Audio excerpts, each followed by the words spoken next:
मैं हूं प्रीति सिंह। देश विदेश की बड़ी खबरों के साथ शुरू करते हैं आज का हल्ला बोल।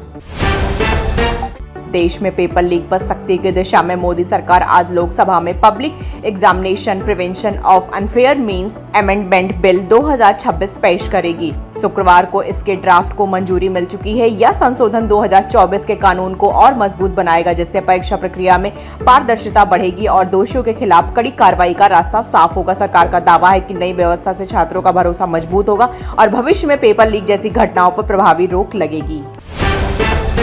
असम के मुख्यमंत्री हिमंता बिस्वा शर्मा ने मंत्री केशव महंता का बचाव करते हुए कहा कि वयस्क बच्चों के राजनीतिक विचारों के लिए माता पिता को जिम्मेदार नहीं ठहराया जा सकता।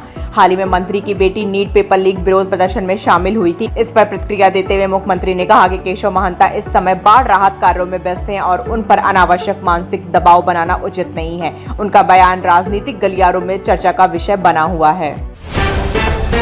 आरएसएस प्रमुख मोहन भागवत ने हैदराबाद में आयोजित कार्यक्रम में विवाह संस्था की जिम्मेदारी और सामाजिक मूल्यों का आधार बताया। उन्होंने कहा कि विवाह व्यक्ति को परिवार, धर्म और कर्तव्य का बोध कराता है, जबकि लिव इन रिलेशनशिप की वास्तविकता दुनिया के सामने आ चुकी है। अपने संबोधन में उन्होंने आधुनिक जीवन शैली, नई पीढ़ी, परिवार और सामाजिक मूल्यों पर विस्तार से विचार रखे। कार्यक्रम में उन्होंने LGBTQ समेत कई सामाजिक मुद्दों पर भी अपनी राय व्यक्त की।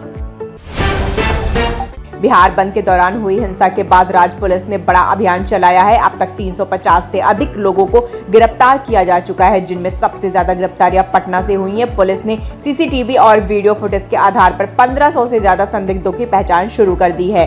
कई जिलों में आरोपियों की तस्वीरें भी सोशल मीडिया पर जारी की गई हैं। प्रशासन का कहना है कि कानून व्यवस्था बिगाड़ने वाले के खिलाफ सख्त कार्रवाई जारी रहेगी। पंजाब में फार्मेसी परीक्षा के दौरान नकल के सामने को लेकर विपक्ष ने शिक्षा मंत्री हरजोत बैंस के इस्तीफे की मांग तेज कर दी है। मुख्यमंत्री भगवंत मान ने दावा किया कि पिछले 4 वर्षों में राज्य में पेपर लीक का कोई मामला सामने नहीं आया। हालांकि विपक्ष इस घटना को पेपर लीक करार देते हुए सरकार को घेर रहा है। पुलिस ने मामले में कई लोगों को गिरफ्तार किया और जांच जारी है। प्रधानमंत्री नरेंद्र मोदी की उम्र को लेकर असदुद्दीन ओवैसी के बयान पर केंद्रीय मंत्री रामदास अठावले ने तीखी प्रतिक्रिया दी है। अठावले ने कहा कि प्रधानमंत्री की उम्र भले बढ़ रही हो, लेकिन उनकी कार्य क्षमता और नेतृत्व पहले की तरह मजबूत है। उन्होंने कहा कि देश का नेतृत्व अनुभव और क्षमता से तय होता है, उम्र से नहीं। ओवैसी के बयान के बाद राजनीतिक बयानबाजी तेज हो गई है और दोनों पक्षों के बीच आरोप प्रत्यारोप का दौर जारी है। कैस्पियन सागर में ईरानी व्यापारिक जहाज पर हुए हमले के बाद ईरान ने यूक्रेन को कड़ी चेतावनी दी है। विदेश मंत्री सैयद अब्बास अराघची ने कहा कि इस घटना को नजरअंदाज नहीं किया जाएगा और इसका जवाब दिया जाएगा। उन्होंने आरोप लगाया कि यूक्रेन ने संयुक्त राष्ट्र के नियमों का उल्लंघन किया। अराघची ने दावा किया हमले में एक नाविक की मौत हुई और इसके पीछे इजराइल की भूमिका भी हो सकती है। इस बयान के बाद क्षेत्रीय तनाव और बढ़ने की आशंका जताई जा रही है। भारतीय मौसम विभाग ने उत्तर प्रदेश, बिहार समेत 10 राज्यों में भारी से अति भारी बारिश का अलर्ट जारी किया है। अगले 14 घंटे कई इलाकों के लिए बेहद अहम बताए गए हैं, जहां 80 किलोमीटर प्रति घंटे की रफ्तार से तेज हवाएं चल सकती हैं। गुजरात, महाराष्ट्र, असम और अरुणाचल प्रदेश में बाढ़ का खतरा बना हुआ है, जबकि पहाड़ी राज्यों में भूस्खलन की घटनाएं सामने आ रही हैं। दिल्ली NCR में उमस बरकरार है और मौसम विभाग ने लोगों से सतर्क रहने की अपील की है। भारत ने 30 T20 मुकाबले में जिम्बाब्वे को 35 रन से हराकर 3 मैचों की सीरीज 3-0 से अपने नाम कर ली। पहले बल्लेबाजी करते हुए भारत ने 192 रन बनाए, जिसके जवाब में जिम्बाब्वे 157 रन ही बना सका। वैभव और मयंक यादव के शानदार प्रदर्शन में जीत में अहम भूमिका निभाई। श्रेयस अय्यर की कप्तानी में यह पहली T20 सीरीज जीत है। इससे पहले उन्हें आयरलैंड और इंग्लैंड के खिलाफ हार का सामना करना। भारत की स्टार वेटलिफ्टर मीराबाई चून ने कॉमनवेल्थ गेम्स में लगातार तीसरी बार गोल्ड मेडल जीतकर इतिहास रच दिया है।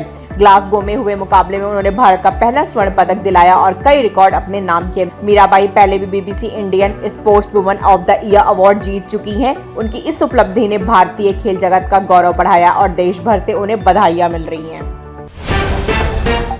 विजय थलापति की फिल्म जननायकन बॉक्स ऑफिस पर लगातार शानदार प्रदर्शन कर रही है। रिलीज के चौथे दिन फिल्म ने करीब 32 करोड़ रुपए की कमाई की और कुल कलेक्शन 124 करोड़ रुपए से ज्यादा पहुंच गया।